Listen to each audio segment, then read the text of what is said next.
Right. What's up, honey gang? It's your girl Jazz, and we have Lexi in the building with us today. We're gonna be talking about something really, really serious and dearest to a lot of people's hearts. Okay, so before we get into this video, make sure you like, share, subscribe, hit that bell to be notified when your girls upload our next video. So let's get right into it. What's on your mind? Well, I kind of want to touch a subject that I feel like a lot of people don't really put out there, seeing as how I've went through this recently. I want to talk about infancy and pregnancy loss. There's a lot of women out there and fathers that have lost babies and don't really know how to deal with it and how their loved ones can help them. Do's and not do's. Right. I lost my son Wyatt September the 19th of 2018. Now, I've come a long way. I can say his name without choking. I can talk about him without being angry and frustrated. I'm in the better part of my grieving. Now, had you asked me this at the end of last year, I probably would have been sitting in prison because I didn't want to hear any fake platitudes. Right. No, he's in a better place, and it really hurts when you grow something inside your body only to be told that he's not going to live. And I want to read something for you guys. It's called, sorry. It's okay. It's okay. There you go, baby. All right. This was made by Rachel Whalen. So, Miss Whalen, if you are seeing this video, I am reading this off of your Facebook page. It's called Pregnancy and Infant Loss Bill of Rights. Okay. Number one, you do have a right to grieve and talk about your baby. I think that's very important that people need to understand. A parent, whether mother or father, wants to talk about their baby. Whether they're boohoo crying, or whether they're like me, the days of, they just want to talk about them because they need to get it off their chest. Okay? Number two, you have the right to feel however you're feeling. Your emotions are valid. Yes, ma'am. You want to be pissed off with the man upstairs. You want to rage. You want to cry. You want to scream. You know, there are mothers. You're going to encounter pregnant mothers. You're going to be invited to baby showers. You know, and that's what's going to hurt. You know, you're probably even going to have family members that are right behind you in pregnancy. And it's okay to feel hurt and jealous. And it's like, why did my baby die and this baby gets to live? And then you're going to feel guilty about feeling that way. And it's okay. It's part of grieving, and it's a part of life. You know what I'm saying?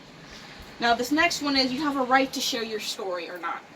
And I choose to share my story because I don't think that there's enough women out there to help other mothers to say, hey, I've gone through this. I carry my son's ashes with me every day. And on the back of this, it says, always in my heart. So whenever I'm having a really shitty, bad day, I got to remember my son wouldn't want me to be discouraged, depressed, you know, got family that loves me and that will help me through this. Okay?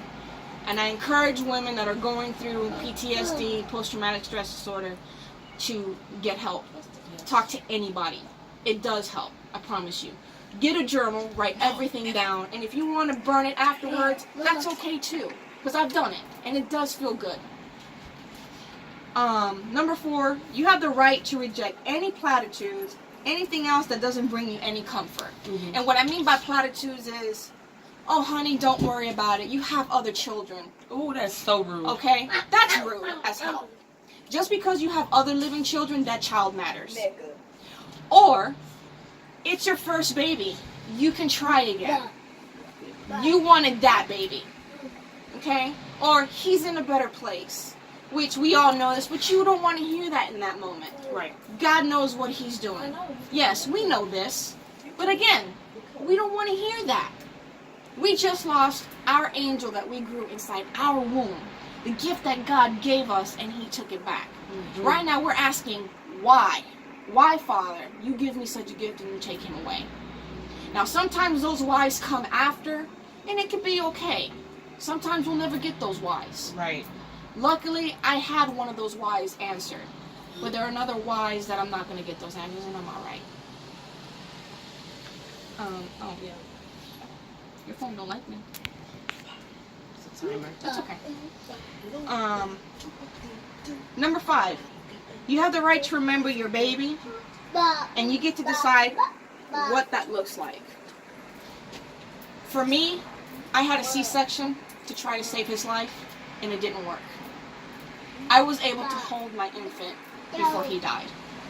I could see some of his facial features of me and my husband and him.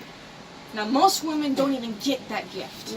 They don't even get those pictures to look back and say, you know what, that's my baby. I grew that. So for those mothers that don't even have that, know that I love you. And to the mothers that are there for them, that have living children, continue to support your sisters. And for the fathers that are listening and hearing their wives grieve, know for a fact that she still loves you. Yes. You understand?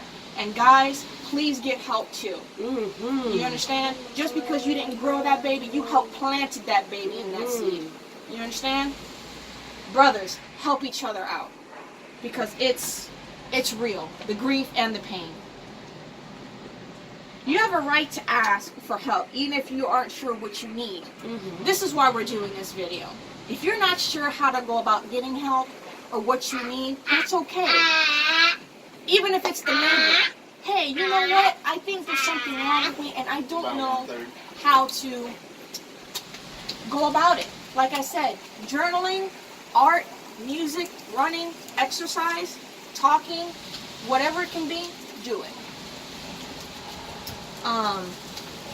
You have a right exactly to say how you want to say about your baby, and others need to respect that. Yes. You get to decide when your grief process ends, nobody else. There are women that have lost babies, and they could be 20 years old today, and it's just like that grief was yesterday. So all I'm trying to say is, guys, infants loss is hurtful, it's real, and people go through it every day. I lost my Wyatt due to chorioamnionitis. It's an infection in the amniotic sac that was caught too late. Look it up, educate yourself, okay, and be on guard. Mamas, papas, I love you guys. It does get better. Have a support system. And if you are in a dark place, please, I urge you to reach out and get help. You understand? And know that when you want to try again for that rainbow baby, know that the big man upstairs will bless you with one. I just want to say, I love you guys. Thank you for hearing my story. And God bless.